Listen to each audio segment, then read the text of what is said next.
Well, with me right now is Laura Hoffman. She is with the Emeritus Institute. She teaches photography, and I was right. She was on a while back, a couple years ago, and I'm glad you're back again. Thank you. Thank you for having me. Oh, it's great, and I like this subject because, as we were just saying off camera, photography classes are totally changed compared to what they used to be. It was not only taking and composing a photograph within your camera, it was then going into what used to be called a dark room. The dark room, yes. Most people watching remember that. I doubt you know, anybody under maybe like 20 would know what I'm talking about. So it's very different now, right? It is. Yeah. It's much more technical, but some things remain the same. Mm-hmm. We still are concerned with composition and design, making a memorable image, Mm-hmm. and so all that does remain the same. And of course, seeing the light, and so now it's just different. The cameras are different. Mm-hmm. The workflow is different also.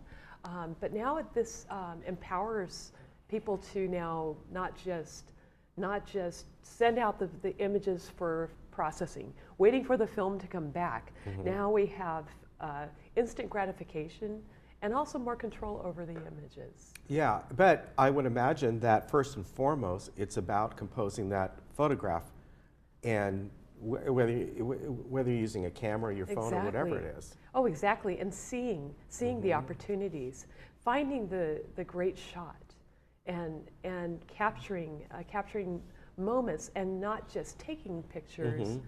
but making great images. Yeah. And so we still have those same concerns from the old days. You know, Yeah. back when I remember first taking photography classes and going on these camera walks. Right. Yeah. Right? I remember taking a photography class doing that. Yes. And you just it ends up opening your eyes up to the light in new ways. And so that stays the same. And we can be more experimental. Mm-hmm. And so I have an approach in my classes too, of not just fixing it in post-production. In fact, we work on getting a great photograph to begin with. What's the equipment most people are using? Is it their phones? Are they using digital good SLRs or micro Four Thirds cameras? What is it that they're using? Because there's a difference. Oh yes, and it changes all the time. Yeah. And I see more and more people with smartphones, certainly, especially in the beginning classes. And then what happens, people demand more control out of the cameras.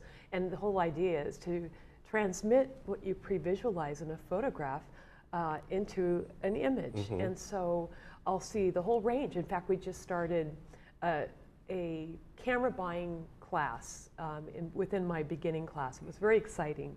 And so I find that a lot of people are interested in smaller cameras Mm-hmm. that can do it all. Yeah. Right? Like the 4/3 mirrorless. Mm-hmm. But I work with all kinds. Some people bring in full DSLRs, full frame cameras, and so you have ultimate control.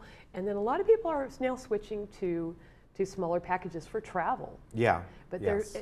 it's still a matter of mastery of the equipment and getting great shots out of any system. Yeah, I think it's, as you said, you get more control with the cameras, because with your phone, even if you have a really great camera on your phone, it's bringing in so much light. You often cannot control the focal length. Sometimes everything is in focus. Yeah. Where, as you know, obviously with photography, that shot of something right in the foreground is in focus. Maybe something a little forward of that is not in focus, and in the background is totally blurred. Right, you can and control. you get that. You can control it better. Yeah. Although digital phones are catching up. Yeah. And and I will, we'll work with the equipment Mm-hmm. people have, and that's kind of an exciting part of the work I do. Once the photograph is taken, then what? Are they bringing it into some image editing program? Yeah, we do cover image editors. In fact, I demonstrate Photoshop from the Adobe Creative Cloud. Yeah. And so, of course, we want to get the best quality image to begin with. And then we'll go through the steps depending on if I'm teaching a beginning class or an intermediate class. In the intermediate class, we have a lot of fun with Photoshop, trying out different compositing techniques or filter techniques. And of course, in basic enhancements such as cropping, color correction, but there's no substitute for great lighting. Yeah, that's true. And that's something you can get a lot more control with a DSLR or something of that, rather than your phone is controlling the lighting from the start. Right. Yeah. And then seeing opportunities. Yeah, I remember that in photography class. Oh yeah. You'd walk just around when I was at Orange Coast College years ago, and you would take a picture of a water fountain just because the light that was on it. Well, Something you see like that. Opportunity. Yeah.